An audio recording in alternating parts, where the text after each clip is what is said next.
They must ensure that every single decision they take, especially mega decisions with mega commitments, are free of corruption. The President mentioned that over 50% of the deals approved by the Cabinet are covered by ring of corruption. That process must be put into a full stop. In late March 2015, the new government announced that they had, as promised, managed to reduce the price of the Outer Circular Highway project. They announced that a saving of 30 billion rupees was made.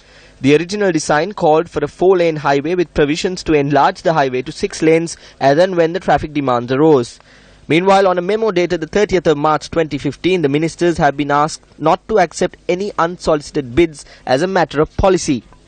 Very significantly, Cabinet also agreed that the cost savings made by changing the scope of work, amounting to approximately 30 billion rupees, be utilized by asking the same contractor, MCC, to build the initial section of the Kadawatha-Gampaha extension of the OCH Phase 3.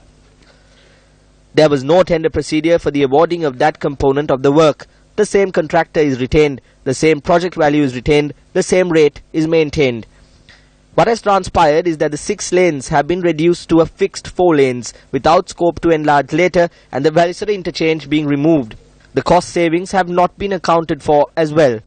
Yes, I think one of the really sad things for those of us who came out against the Rajapaksa government for a variety of reasons is the excessive corruption of this government. We supported Maithripala Sirisena, and I believe he is still sincere.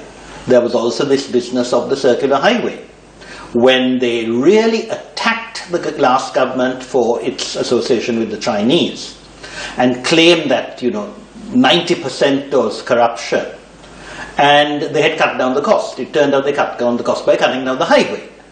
But then they proceeded to give that contract to the same firm, and it was an unsolicited bid. And it was absolutely outrageous, because if you look at the amount they're paying, it's far too much. They have also failed to institute the safeguards that they themselves said are essential. This went as an unsolicited bid. That means that the contractor has been named and the contract has been awarded for his rate. They negotiated to reduce the value. The distance increased by 1 kilometer. The value increased by 12 billion. What was the negotiation?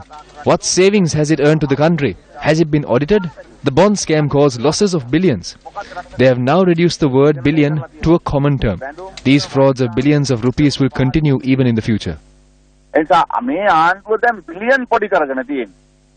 billion ගණන් වලින් වෙච්ච වංචා මේ විදිහටම ඉස්සරහට සිද්ධ වෙනවා.